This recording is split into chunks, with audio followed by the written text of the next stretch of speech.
We live. Tapping in. Bully Ball Podcast. Life and Time Network. What's up with y'all, dog? What's up, big guy? How you feeling, man? Yo, what's up, Chilling, man. I'm humble, man. I'm humble. You know, I got the bull hat. It's the Bully Ball Podcast. Okay, You know, right. I'm fucking with y'all. Right on Executive time with Decisions. What's up with y'all, man? Big fan of the show. Tapping in on the Twitch. Yes, sir. Appreciate it. How are y'all feeling tonight, man? It's late in LA. And this is the light times. What time is it in LA right now? Bro, it's only like 5, bro. Okay. Yeah. So y'all in a good space. It's 8 o'clock. Yeah, right? yeah, no. It's mid-afternoon. Mid-evening. Yeah, listen. The day is slow. So I kind of was waiting for the pod to come by all day. Hadn't honestly had a podcast being featured on someone else's podcast. So I wouldn't say nervous, but like it's another word I want to use to describe it. Like, wow.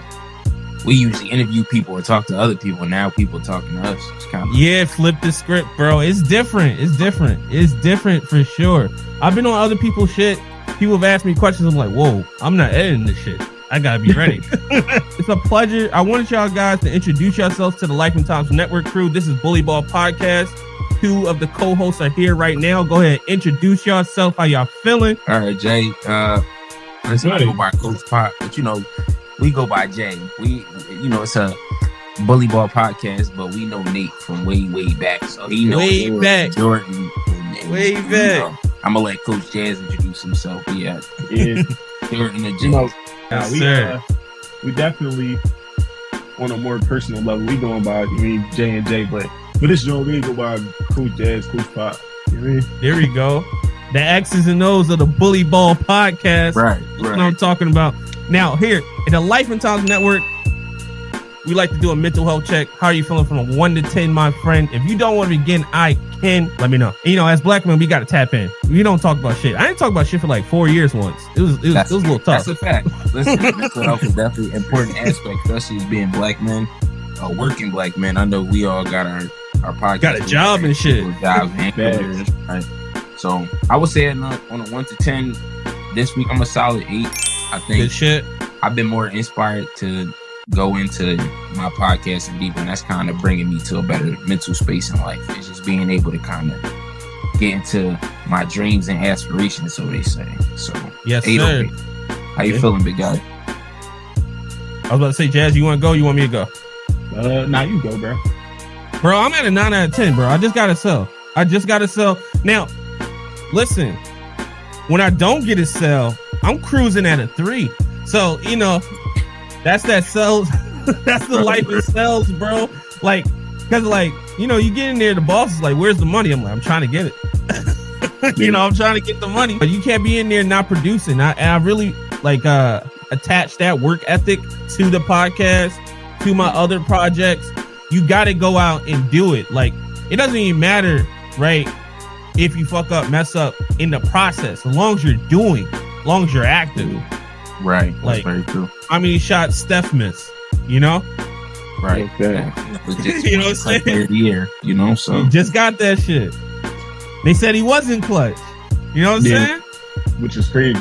Crazy. But how about you, Jess? How you feeling, man? No, mental health definitely important, but on a 1 out of 10, I probably say I'm 8.5. This was a pretty good week as far as podcasting went. Like, we got outside jobs, but on a podcasting tip, I don't know. This was a good week for us. I would say this was a good week for us. So probably 8.5. I feel you, bro. Cause I don't know about y'all. Well, I know I peep y'all shorts on YouTube, right? Like, the shorts game on YouTube, right? Like, I finally got the hashtag thing, right?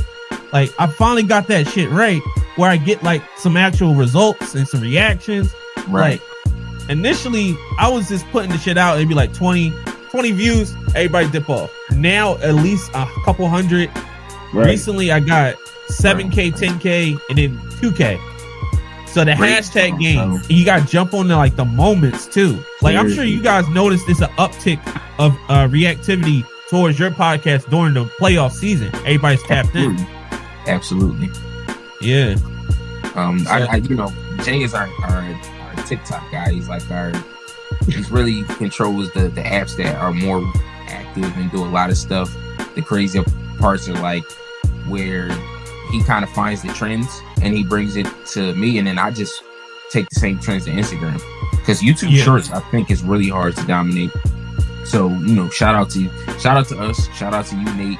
Also, but just trying to get it out there. YouTube Shorts is real hard. It's a real hard lane to dominate, because once you get on there, you see the same consistent videos. So to get yourself into that algorithm, listen, you get finger snaps from it. Yo, bro, I just post every day. I was just about to say that, Nick. Like, sometimes the shit don't go up, but it happens. Like, if you stay on trend, that shit works. I was about to say, with YouTube Shorts, I just feel like the more you post and the more you like get a few hashtags that work for you, if you stick with it, like, you're gonna see, like you said, the 7K, 10K, 2K, like you're gonna see at least a couple thousand views. Like, I know we had a run of like, I think it was like 1,400, 1,500, 1,800, 2K, and it was like, all right, then it cooled off. Then we had another run. So like, just dominating like the hashtags and posting every day. That's the one thing I kind of keep, like, forget what the views actually show up as, because you don't video gonna take off. That shit'll pop out of nowhere, bro. I've had shit pop on Instagram, do nothing on TikTok, get nothing on YouTube, but I get 4 or 5 follows on Instagram. Then I'll put it on YouTube, get a bunch of subs. And like with YouTube, like, subs is where it's at. Yeah, oh, absolutely. Getting them to comment, getting them people to give a fucking shit, like, that's the biggest part. Even when people say like negative comments, I'm like, yeah, man, that's negative. I like that. Yeah. I feel like me and Jay had those moments too. We was like, well, all interaction is good interaction. I think we might have, when we first got started a year and some change ago, I think we had a video on Instagram and they started an argument, and I sent it to Jay like, oh, they arguing. It was a great thing, because that just brings more interactions. And, you know, that's what you kind of look for, not just the likes, or, you know, for somebody that's not really into it, like how, you know, all of us are. You kind of just look at the likes or the comments and be like, oh, this video isn't trending. But there's millions and thousands of people that see the interaction, see the comments, and they don't particularly like it or comment on it, but they still see it, you know? They watching. Yeah. TikTok can tell you somebody watching you. That shit crazy. Right. That's why I love TikTok. I love TikTok because, like, all right, you don't fuck with me, but you watching, you know? But, how did you guys meet? I know you guys know each other from back in the day. Just trying to get some background information for the larger group as far as the Life and Times Network. Tap in. Right. You going first, Jay? You gonna go first on this one? Yeah, I started, bro. I give him half, and then we could, you know, we do it like that. So, me and Jay met, I would say I was a sophomore. If you was on this college tour, legendary college tour, if you was there, you know what kind of vibe. Yeah, you know what kind I already know, bro. I've had some misadventures with you, bro. I know it got granted. For sure. And the funny thing is, we got adventures that the three of us, like, potential ones that was supposed to be crazy, but we was on a college tour with my cousin Nate, you know him, Zach. Yeah, fellow Zach, man. Right. With him and another bro of ours, bro E, shout out to E. Shout out to bro, man. And just mischief kind of bonding. And just being young, being foolish, thinking everything is a joke. Like, that kind of brought everybody together. And then after that, me and Jay kind of, the friends in that group that actually played, you know, sports at like a higher level, kind of gravitated more toward each other and just trying to see where we could take, you know, being high school athletes to turn into something else. Me and bro really locked in. I want to say that summer, like that tour was cool, but then we lived down the street. Right, that tour was in the winter. It was in like February. Yeah, it was like February, and then, you know, fast forward to the summertime, it kind of was like, oh, bro, you can run the corner too. You know what I'm saying? And you hoop, you play ball, and I didn't really play basketball, but I played football. But I still was a competitive type person, to where it's like, if I could work out in the summer and get better while nobody else is training, I'm gonna just work out and get better. Yeah. But you know, you want to continue, Jay?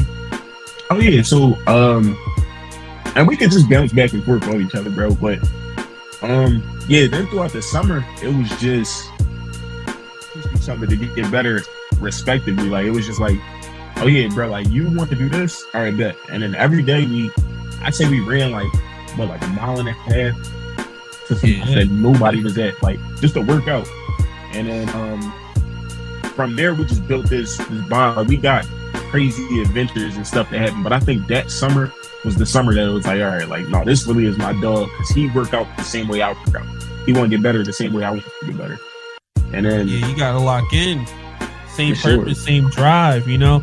I had the same, like, I met my co-host sophomore year too in college.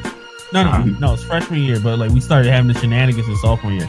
But like, yeah, like he was on the same creative tip, like far as like how I do the poetry thing. He was on the film thing.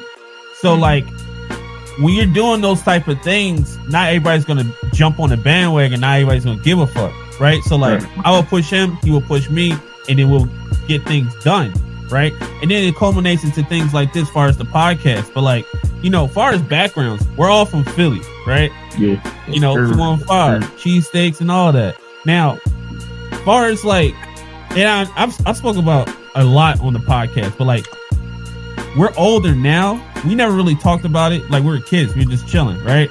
But like, how was growing up, like looking back now, as far as like as an adult, growing up in Philly? Because like as I get older, I'm like, oh well, that wasn't regular. That wasn't supposed to see that crackhead do that. Like that wasn't cool. But yeah, I still got something from the store. So like like what I ran into it because like I'll be talking to people, like, you know, you go to college and shit, and people are in there, they're like from all around the world and shit. Right. And you tell them like regular shit, and they be like, no, that's not regular. I'm like, what? So like, as far as growing up in Philly, what's your take from it now, like as grown men? Well, I'm gonna definitely say first thing for me is I have had those moments, but I didn't really have them when we were kids. I enjoyed growing up in Philly. I had fun. I kind of, you know, I felt as though I was a kid, but I was kind of an adult. I did my own thing, which probably wouldn't be preferred for the, you know, average child now. But looking back, I was thinking about it. You know, like I was telling my girl not too long ago, like there was times where my radius of the block was so far. How could you even know how far it was? But I was thinking like, well, my mom just trusted me to be out and just.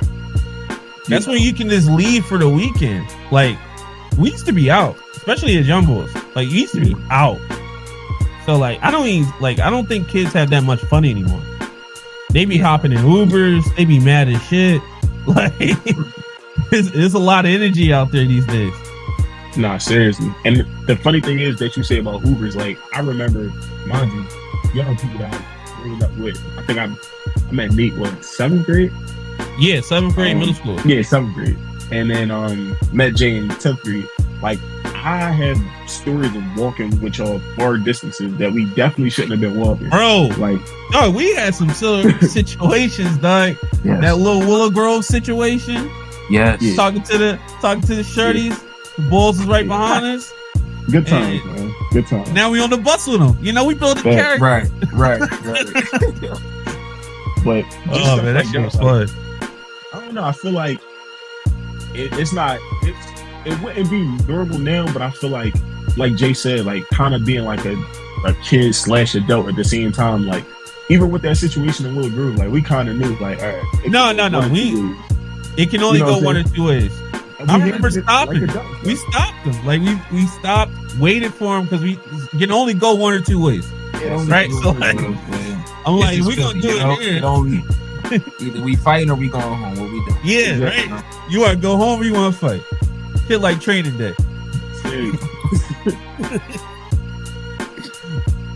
Bro, I've just started like really diving into like life after school, like getting out of school, as far as high school, college, like the mindset difference. Like college was like, you can still fuck around, right? Like there was like, all right, your parents be mad, they might bail you out. But now I'm out of college, now I'm sliding into my career, like I'm gonna be 27 this year. Shit is very different as far as my perspective. But yeah, you know, worried about my heart health, you know, car insurance, shit like that. So like, let's talk about the transitions from high school. You know, we think we've grown, college, we're kind of grown, and now we just grown. Like, how does that feel? Like we the new adults. Like shit changed. I'm a voter. Nah, seriously. I guess I could go first, man. the transition from high school to college was like, that was one of those seamless things that happened. And I'm like, I started making decisions. I got a credit card my first week of being like an 18-year-old, and that shit. Yeah, bro. I was in PNC. Like, come on, what are we doing? That's great. I got a Wells Fargo credit card. Like, and I won't forget what happened. Like, I walk into the bank. They like, yo, happy 18. You know, like, because you know Wells Fargo, they know when you turn 18. So they like, yeah, man. They've been plotting on me. Whatever. Absolutely. Plotting on me. They give me the card. No instructions on how to use it. Just, you know, use it and pay the minimum. They're like, all you gotta do is pay the minimum. Bruh. I ain't had no money. I'm like, well, I need groceries for my dorm. I need sheets. I need all this different stuff. Swipe. All right, cool. Look up. I look at the bill. I said, well, how long is it going to take me to pay off $500? I'm doing $25 a month. So I feel like just not being prepared for that. But then once you're in college, you kind of grow as an adult. And now I think the tricky thing for us is like, I graduated the first year of the pandemic. So like, same. I wasn't just thrusted into the workforce, and there's pros and cons with that. Like, I didn't just have to jump out and be an adult and get a house and stuff. Like, it's the pandemic. I'm going back home to my mom's crib. Like, but right. I feel like just being now that we removed from it, I feel like we kind of missed a few valuable things of just having to jump out and be independent immediately. Like, yeah, I'll let you go, Pop, if you want to go, but I can go as well. Oh yeah, no, you can go. Well, like when I got out of school, I went straight to LA. Right, it was middle. Yeah, I don't know what happened after high school, Nate. I stopped seeing you after. Dog. Shit happened. I went to school. I came back. I was there freshman year, and I talked about this on the podcast before, so everybody know. Like my pops passed when I was in a sophomore, so that kind of fucked up my energy towards going back home. But when I went to LA after school, I had a guaranteed job. Guaranteed job fell through. Had to go get another job. We building character. So like, got there, and I was like, all right, I can go home or I can start. Right, like so. I just started grinding. I had to work like 3 shifts. Like, and like working a job you're like overqualified for and shit. Eating shit. People talking shit. People treating you lesser. Like all those little lessons I got, and that's just the first year of touching down LA. But like once I got used to it. Like it's sweet. Like I feel like people make adulthood harder than it has to be, right? Like people be making dickhead decisions, and I'm like, you don't gotta do that shit. It's plenty of shit. Like I had wild shit happen, like crazy ass roommates. My first touchdown in LA, and I just navigated the shit correctly. It's not as easy as people make it to be, but it's not as hard either. That's what I'll say. As far as like life after school, because I did a lot of shit like grassroots. Like I just got a job. Like I didn't go straight back home. Like so, it was go ahead. It was sink or swim, and I'm swimming now. When did you get to LA, bro? Bro, 2020. So as soon as school finished, I went straight to LA in July. Oh yeah, that's a bold move, man. Yeah, I took that leap. Mr. Take that risk. But nah, it was fun. I ain't gonna lie. Like just being in LA initially, young as fuck, ended up like getting cool with a bunch of like UCLA kids. So I kind of had like a second run of college, like, but I didn't know anybody or anything like that. And that was like a transitional time where I was like, all right, I can't keep doing this shit. I'm not in college with these guys. They're just sophomores, juniors, whatever. Like I was getting caught up in frat beasts. Like this shit had to stop. I was like, man, I gotta get insurance. I'm wilding out. But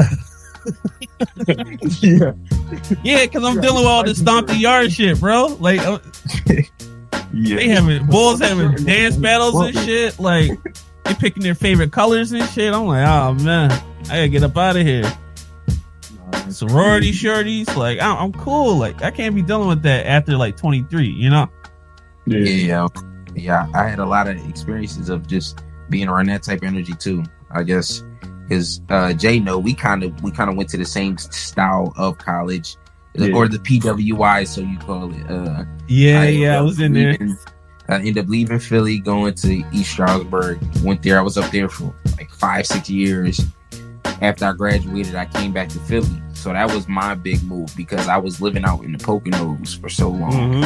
I was used to that life. Like, I'm used to leaving my keys in my car overnight, leaving everything unlocked, leaving the door, everything unlocked. Like, community people hear that from Philly and be like, "Oh, that's crazy. You did that." And I'm like, I mean, the most you might see is a bear or something come out of nowhere and go in your car, but adults aren't going to go into your stuff.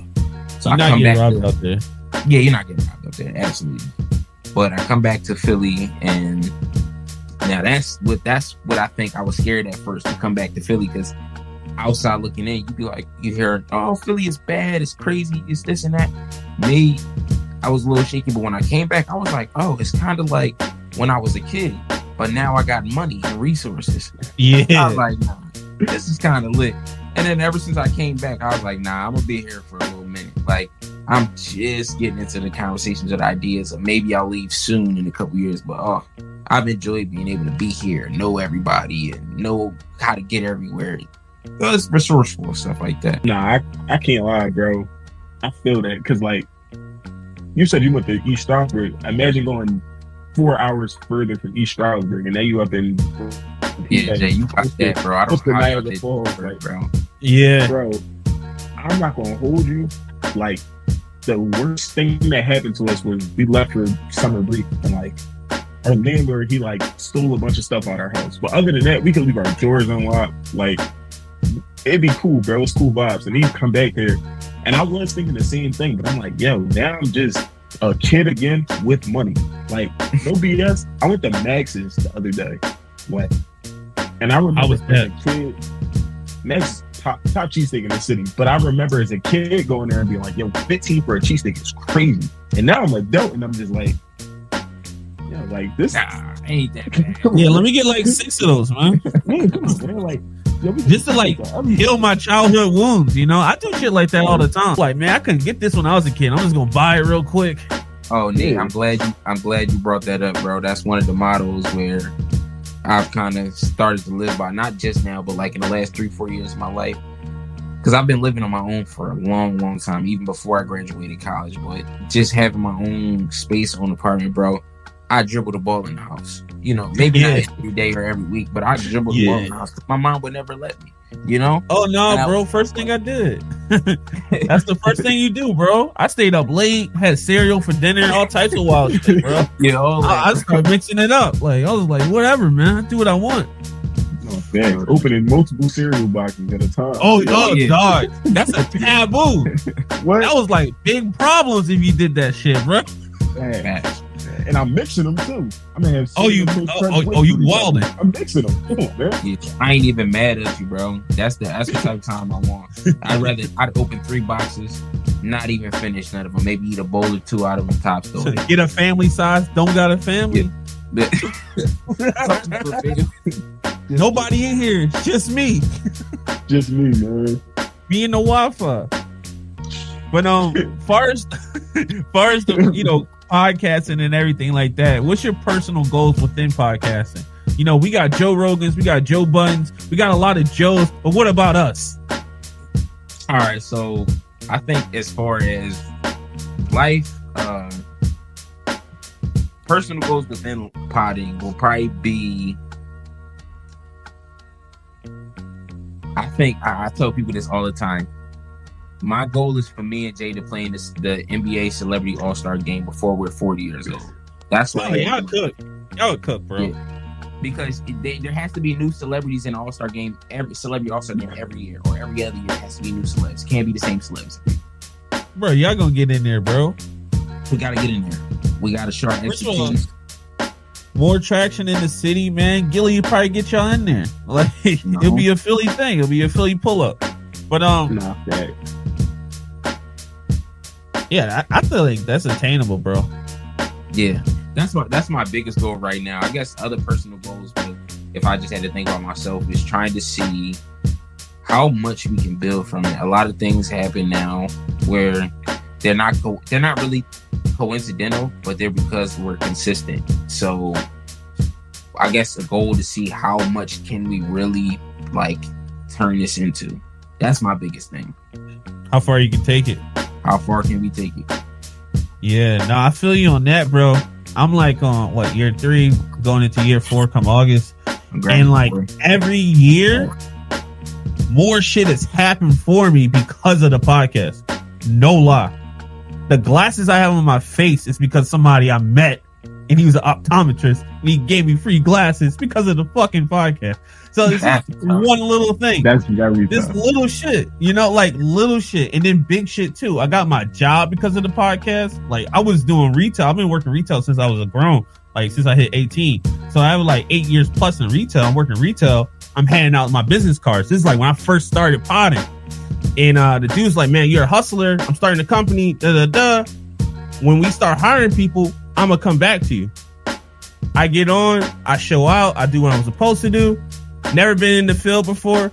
Like everybody I work with has been like 10 years plus and shit like that. And I'm right there neck and neck every day. But like the opportunity came from the podcast. So like the more you put yourself out there, the more it comes back to you, you know? Like it's an energy thing. Like people see you hustle. You don't know who's watching you hustle. No, that's a fact, bro.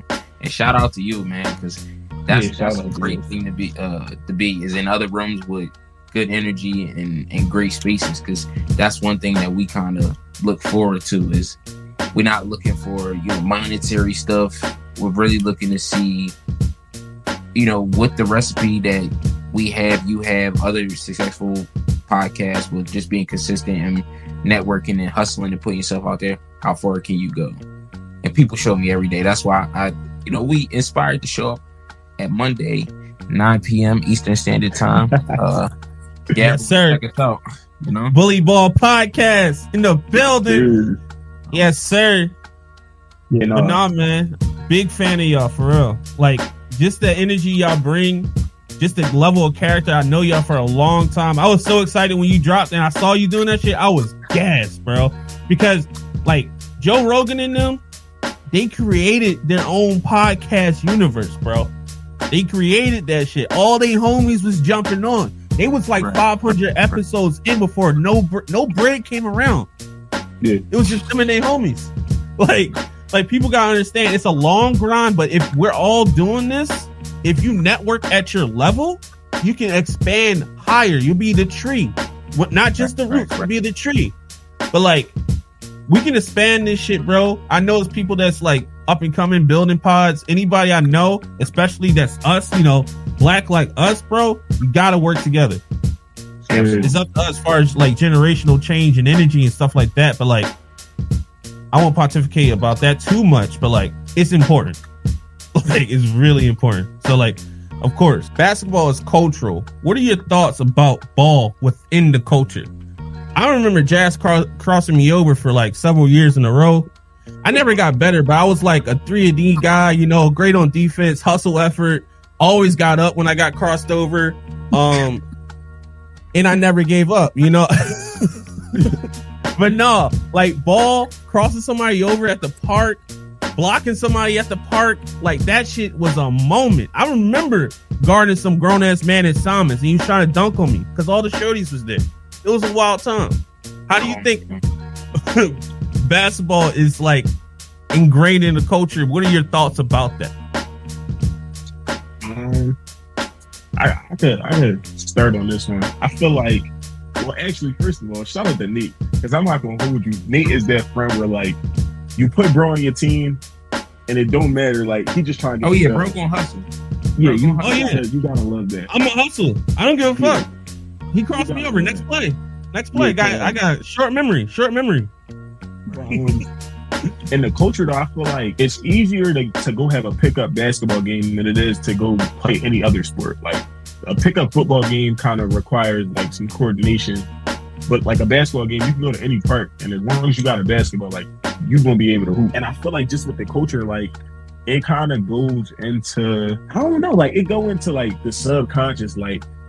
If you're good at playing the sport, or if you're productive with playing the sport and you can bring people out, you can show off like your personality and stuff like that. So I feel like people just putting their personality into, like, you know what I'm saying? And then on top of that, so many people, like we talk about mental health, so many people are using it as like just the outlet. I know a lot of time I get mad and I say, I'm going to the gym. Like, and I'll be there for hours just hooping. And then when you telling me like I could play in front of a crowd and I could do things that nobody else could do, and now I'm getting some type of notoriety from it, or now I'm getting some type of praise from it. Like, I work at a school right now. We just had a staff versus student game. Bro, I was in that joint going crazy. I shot a three, turned around, didn't look. I hit it. And the kids went crazy. They was like, yo, like, how did he do this? And I'm just like, to me, I'm thinking in my head, like, yo, that brings the community together. So I feel like just being able to play and being able to see people like that can hoop or being fans of the game, coaching, like, it's amazing for the coaches. And then we kind of run it because, I mean, no shade to nobody else, but we are at the top of the totem pole per se when it comes to basketball. Like upper echelon.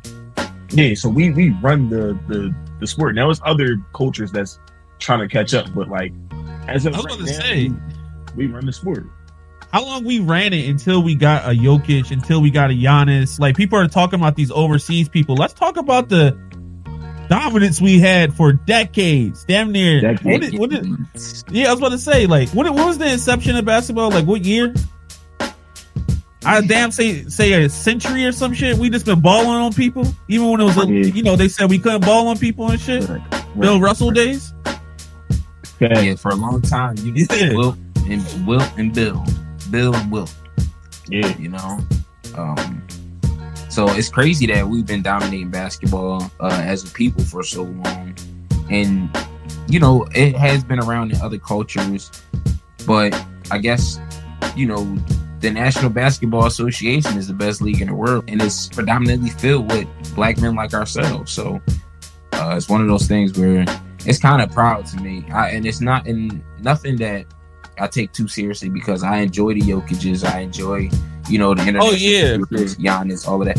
But I look forward to seeing people like me coming from places like where I come from dominate the game. So like, if you tune into Bully Ball, you see that we talk about LeBron a lot. I've been a LeBron fan for years, man, since we were kids. LeBron, 21 years? 21 years. I was 5 when we started doing this shit. Like, that's crazy, bro. 40,000 points. No signs of slowing down either. Crazy, bro. And he got an option to like leave the Lakers and shit. Where you think Bronny and them gonna go, bro? That's the big question. The Lakers don't sign him. Where you think Bronny go? He like, yo, Bron's gonna look at nigga. Oh man, you like, yo, my son here, or I'm out. I don't know. Somebody got to take that. If he chooses, they gonna take that risk. Yeah, if he chooses to go to the league, it's guaranteed somebody's picking him up. Like, he's going somewhere. He's not going, even if he go undrafted, somebody's picking him up for summer league, and they'll figure it out there. I don't know, guys. I don't know. I feel like maybe it was just a conversation of, and this is a new thought, man, because I know if y'all see me on Monday, I probably was talking about this and that, but I think it was all just a stunt, man. I don't know if we're gonna see Bronny get in the league with LeBron and they see him leave. Because what will make sense? Cleveland? LA? What will make sense? I mean, it's a lot of shit, right? A lot of shit's about to change. League's about to change. A lot of shit. People ain't go to the playoffs. People are mad. A lot of gripes. People are tweeting, liking tweets. So we don't know what the next year is going to look like after these playoffs. Right. Far as Bronny though, I still think he has a nice ceiling for ball. He just had that heart thing, bro. Like, people give him a lot of, flat, bro. Like, he almost fucking died, dog. So let's chill. Yeah, sure. And the fit wasn't good. Not a good fit. No, it wasn't a good fit. I mean, they had a dominant PG. What was he supposed to do? He's gonna come off the bench, lead the bench, and he's a pass forward PG. What, you know what I'm saying? Like, how much is he gonna? What is he gonna do when you don't got the offense to pass that ball to? He's with the second bench, the second guys. I don't know, but the guy that was the PG on USC is in the draft too. Right. Yeah. So maybe that was a move to shake shit up. Hey, what are, like, as far as like sports, like, what do you think? Like, because it has a societal impact. What sport do you think has the biggest impact? I want to be biased, but I was about to say it's not basketball. We'll say that. I'll say boxing because of Muhammad Ali. Oh wow! Just Muhammad Ali's, like when he did the shit he was doing, that was an issue. Yeah. And before he got all the praise and all that shit, like when Ali was young, they used to call him the Louisville Lip. They did not like him. Like the narrative changes when time passes. But like I think sports has like the propensity to do stuff like that because it's crossover. Everybody can pick up a ball, everybody can put on the pads. And I'm not saying we can reach those levels, but like there's a transference in acceptance within basketball, football, soccer, anything, even boxing, even any combat sports. Everybody bleeds together. So I feel like sports is one of the biggest places to like find societal change because that's where everybody's coming together. I agree. I definitely agree. I've always been big on sports, and maybe purposely or unintentionally, I'm not sure which, because I've always loved sports even as a kid, but sports always has had that, that societal impact, whereas it brings people who may have never ever had a conversation together. And you could be from the same neighborhood, from the same city, from the same country, wherever you're from. I guess I feel like I've always seen sports just be that one piece that could just change someone's life or make someone be maybe nicer today or friendlier or just, thinking about the next guy, just little stuff like that. So that's why I'm big on sports. I definitely like, how sports affect our society for sure. Yeah, and I could definitely agree with that. Just saying, like, think about the colleges that we might have went to. I know you went to Du Bois, he went to East Stroudsburg, I went to Pitt Bradford. Like, these are places in predominantly white communities. You know what I'm saying? WI, like, absolutely. Yeah, bro, and like just being there, we all might have went and seen whatever sports team we had at the school. I mean, going to catch the game or saying like, I know the whole team. I'm saying, so like, we're catching the close professional sports team to there. Like, I know they went for the Bills up there. They love the Bills, but then also we're in Pennsylvania. So when the Eagles won, shit was lit. Nick Foles was the quarterback. Yeah, like we went. Oh yeah, absolutely. Like, and it was just like, yo, you've seen people who might not have gotten along in other capacities, but because it was, we all Eagles fans, we went crazy up there, 6 hours away. Like people who've never been to Philadelphia, but they're like, yo, like this is big for the state. You know what I'm saying? So like, it really could bring us together as a community if there's nothing else that we got in common. It's like, all right, you from here, so you root for these guys, and I'm from here. And we might be from total opposite sides of here, but like, we gonna root for the same people. Yeah, nah, bro. Like, to make it light, it's not a person that like on the planet that's a dude I can walk up to and not talk about sports. For sure. Like that's like a segue thing. I'm like, who's your team? That shit will break up the awkwardness in the elevator, walking across, this and that. So like, sports is a very big unifier. Far as basketball, far as the Bully Ball podcast, what do you guys think are the biggest lessons within basketball that applies to life? I think for me, the biggest thing that I can pick up from basketball is working as a team, but not taking stuff too seriously. Like, it's important to focus on winning and getting ahead and, actually being good. Sometimes I take basketball very serious, but I also don't take it as serious. It's kind of like, basketball is a weird, tricky game. You gotta kind of just not get it. It's kind of weird to explain. It makes you want to just relax sometimes, and sometimes it's not there to just be a championship. You're not there to win championships. You know what I'm saying? Where if we get off work at 5:00 and we playing at LA Fitness, we don't need to go hard and win. No, you don't. Back. You know what I'm saying? Maybe we just here for a workout. We worried about our mental health or something. Nah, I feel you on that, bro. It's different levels to it. I feel like team is a big thing. I think like nowadays people think they can do everything by themselves. I don't even think people should think like that. I mean, our laptops, our phones, this is collective effort. That's just basic shit. Nothing on the planet has been one dude. Like nothing. So like, I think team effort is the biggest thing. Investing in your team, developing trust.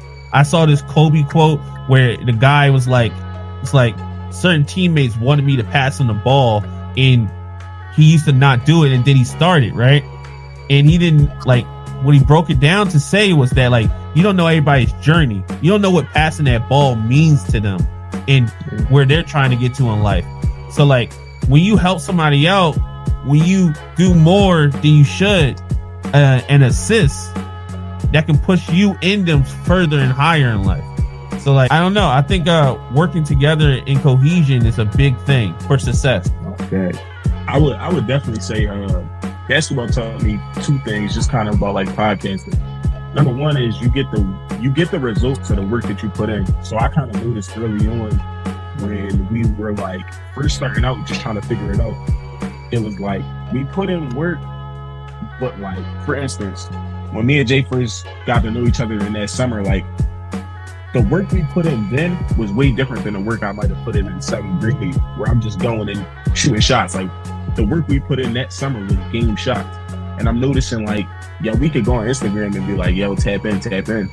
But until we start putting in the real legwork of being on social media, being reachable, being able to say, like, all right, this is what we're about to do, this is how we're going to execute it. Once you start seeing the real work put in, like, I feel like we just hitting our prime. Like, we just, to be honest, or we just about to hit our prime. Like, and then the other thing I learned was that different teammates are for different things. To speak on, like, kind of what y'all say about teams, like, I know for Jay, like, sometimes I can't be his coach. I gotta be his. If he's Steph Curry, I gotta be Klay Thompson to him. Like, and then sometimes I gotta be Steve Kerr, and sometimes I gotta be Draymond. Like, but I know that he has to be Steph Curry because this is his own journey. No matter what we do as a team, like, his journey is his journey, and I'm here to play whatever role that he needs me to play. And it's vice versa. Like, sometimes bro would get on me and he'd be like, yo, bro, like, this is what we kind of need to do. And I'd be like, dang, well, sometimes even if I'm Steph Curry, sometimes Steph got to take a back seat to Klay. Like, when Klay is going Klay mode and he's 37 and a quarter, it's like Steph had to take a back seat. No matter if he's the player in his own journey, it's like sometimes you got to let your teammates just have the ball and you just got to be a witness of the moment. And that's kind of what I'm learning, even kind of following you, Nate. Like, in your journey, like, wherever I am in your journey, it's like, yo, I'm just grateful to be a part of it. To say, like, yo, this is my brother, and I'm grateful to share a moment. So, like, when I first seen you doing your thing, I'm like, yo, like, that right there is, like, super tough. And then hearing that you say, like, yo, I'm about to go in 4 years, and knowing that in your 4-year journey, like, we got an episode on. Yeah, bro, first and foremost, dog, we've been grinding, like, just like my own personal journey, but I had to, bro. I know you too long. We got too much sweat, too much war, attrition, all that shit, dog. And I was so gassed when you guys started, bro. Like, real shit. I was so gassed. Dude, like, you didn't see me. Like, I was gassed. I think I called you. But, like, I've been, like, I know I've been, like, real iffy with my energy as far as, like, coming home. But I'm going to come home. I'm going to come home, bro. I'm gonna come here, bro. Listen, we got, you know what I'm saying? We'll pull up, and I'll bring the cameras. We'll do this shit live because I got the cameras and shit, bro. We'll pop some bottles, bro. Drink some whiskey. I've been on a real whiskey kick. Like, I don't know what's going on with me. The Bills is kicking his ass. That's what that means. It happens. It happens. We's building that character, but no, man. Sincerely, like, far as like y'all journey, you guys are gonna. Bro, I'm gonna look one day and we're gonna be on the same platform, same shit, same. Like, I don't see you succeeding. You feel me? Yeah, same. Yeah, I know you. But, yo, they're gonna have to see us one day, and it's crazy that a lot of even former guys that we know, music, different industries, film, it was the same way. People just did not know because everything isn't put out there, but you'll be looking at same people that came from the same place. Or, for example, you got like Spencer Dinwiddie, Peyton Pritchard. There's a couple guys that train with the same dude, and they're all homies, but you don't really know. But then when you see that game, you could kind of be like, well, they all got good handles, and they could do this, and they could shoot a little bit, and they can drop stick up. Never knew they were friends. So that's what I foresee for all of us. Oh yeah, bro. At the top, bro. At the top, it's just us. Like, it's so much shit. Like, it's just work too, and that's why I'm calling this episode "Just Work." Because when you said that yesterday, I was like, that's hard as fuck. And it's a good mindset too. I've been on a mindset thing too. Like half the shit is not even half. I say a good 95% is mindset. Yeah. Because like your mindset is what you're going to enforce upon the world, right? Like that's your energy. And then like most of the day it's just battling other people's energy. Like it's a war of attrition. So when you come in and you're dealing with other energies, especially like we can get into it like far as podcasting, right? Like all the other shit that's happening around. Like I remember when I was single and I'll be dealing with a shorty. She wouldn't like, she wouldn't repost. I'm like, what are we doing together? Like you know I'm doing this shit every week. Like you're not gonna like this shit. you know we going to pizza, right? Like you getting a slice. Like damn, I can't get a share. Crazy. Bro, he's building character. I don't run from it. You know, I like to take the L's. It's the lesson. It's delicious. You put 2 L's together, you might get a W. That's very true. That's very true. Real shit, man. But what about y'all? Like, what's some of the things behind the scenes? Like, people don't really peep, bro. Like that in between. Man, that y'all can speak on. That's light. Like I ain't gonna bring anything crazy. You know what I'm saying? Nothing crazy. We got some. Like, this ain't the shade room or anything like that. We're not trying to go for some drama, bro. What I will say is, the thing that people don't peep is, I guess, the preparation that go into it. So, like, when I talk to people say things to me that make me think like, yo, you think I'm just up here turning on the camera and just saying the first thing? Oh, you think I'm fucking around? You think I'm fucking around? You think I'm just freestyling?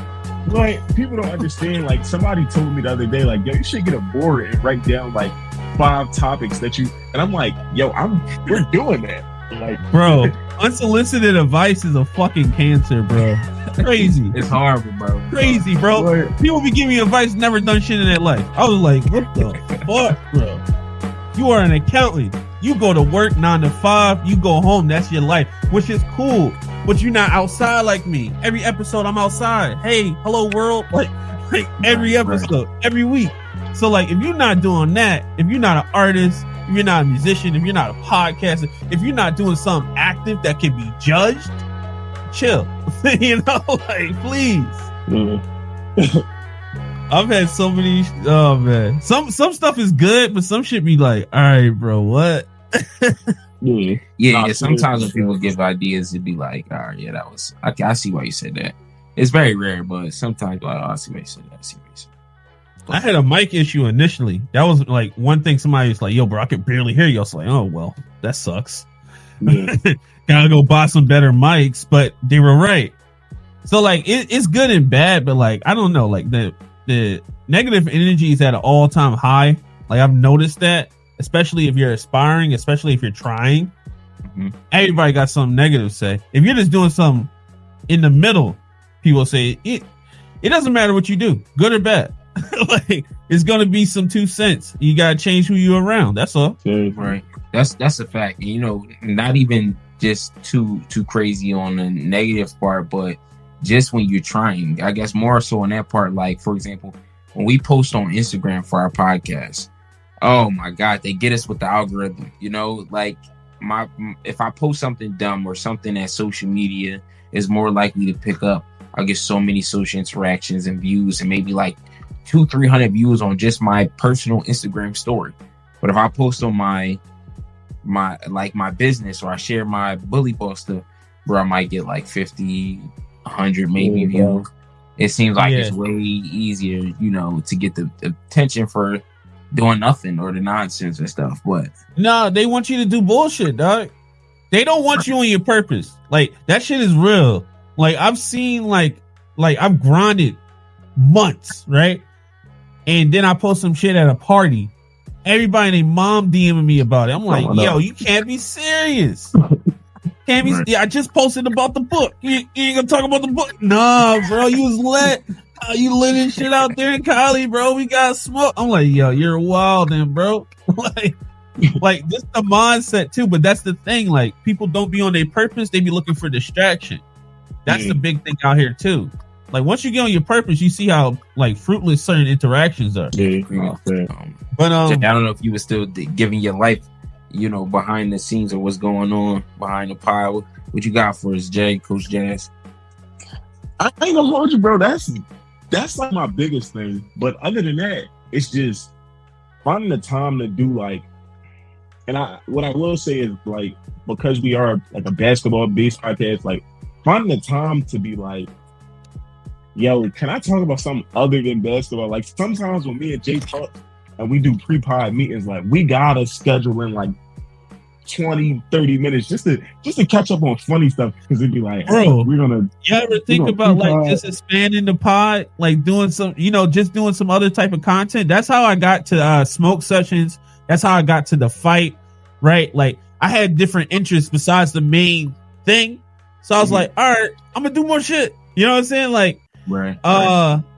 Especially smoke sessions. Like smoke sessions, I literally just me and Aaron just get dumb high and talk. Like, and catch up, talk about whatever TV show, talk about the aliens, because the aliens are coming.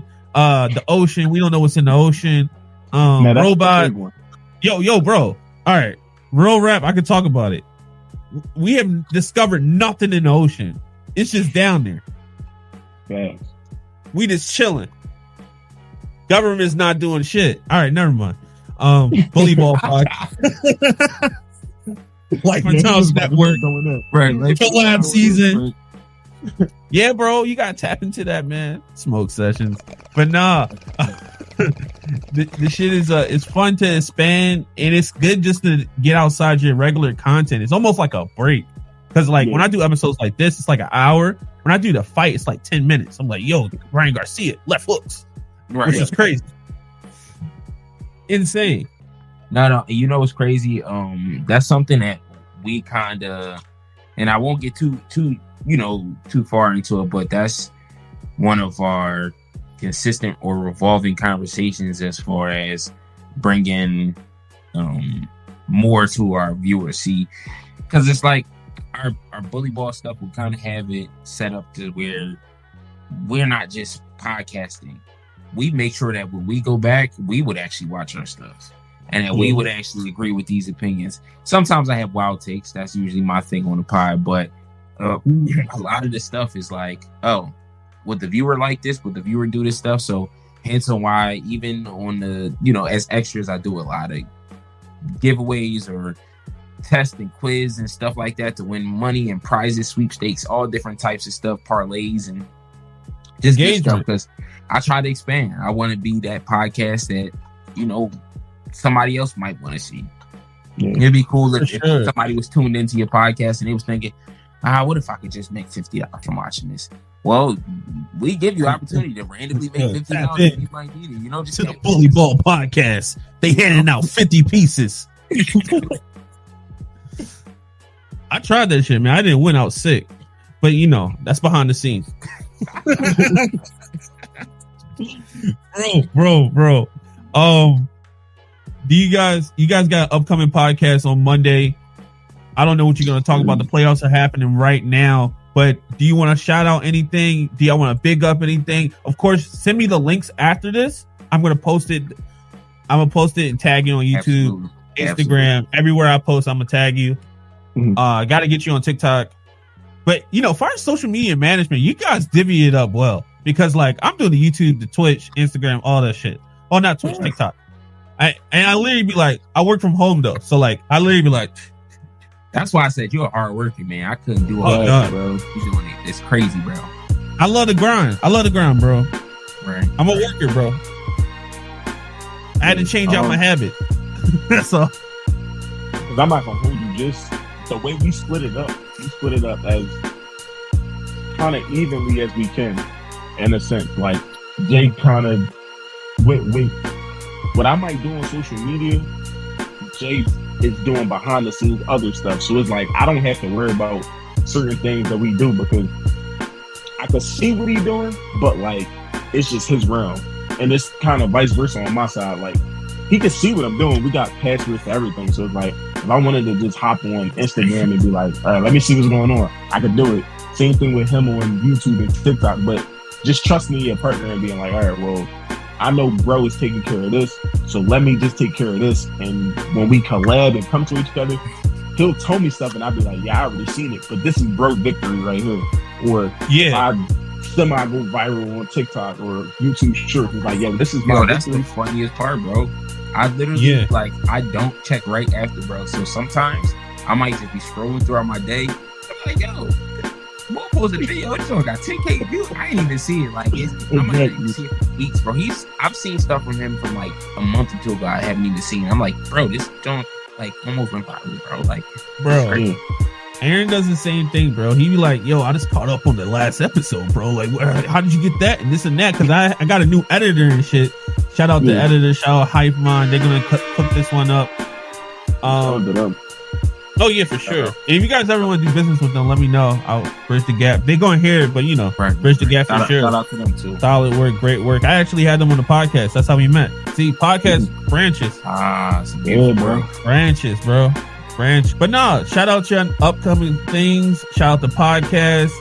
Shout out anything y'all got coming up next besides the Monday episode. We're probably gonna drop this episode next week, latest Saturday. I give a shout out first off to my co-host Jay. That's my teammate. We are in a little basketball league right now. Maybe we might leak the footage to our league of film and stuff like that because it is online. They do record our stats and film, so we give a shout out to them, my other teammates too, and definitely just a shout out to the NBA and the guys in general. I guess if it didn't exist, we wouldn't have a job right now. So give a shout out to all of them. Shout out them, man. Shout out to my guy Nate. Appreciate you for having us on, man. Oh yeah, appreciate y'all for coming on, bro. This is major. Yeah, definitely want to shout out to Nate. I know I already said it, but this was in the making. Definitely shout out to you. Shout out to your co-host too.